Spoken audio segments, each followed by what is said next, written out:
Hello বন্ধুরা, দেখো আজকের আন্ডার বিরিয়ানি বানিয়েছি।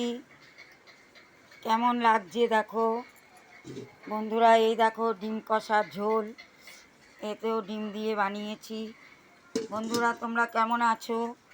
আমাদের ঘরে রোজই মাছ মাংস ডিম চলে, তরকারি খুব কমই খাওয়া হয়। তোমরা কেমন আছো? ভালোই আছো, সুস্থ আছো আশা করি। আমরাও ভালো আছি, আমিও ভালো আছি। বোম্বেতে এসছি পর থেকে বৃষ্টি চালু, এখনও বৃষ্টি হয়েই যাচ্ছে, কমে না। রোদ্দুরের ঝিলিক খুব কম দেখা যায়। বন্ধুরা ভালো লাগলে তোমরা একটা সাবস্ক্রাইব করো,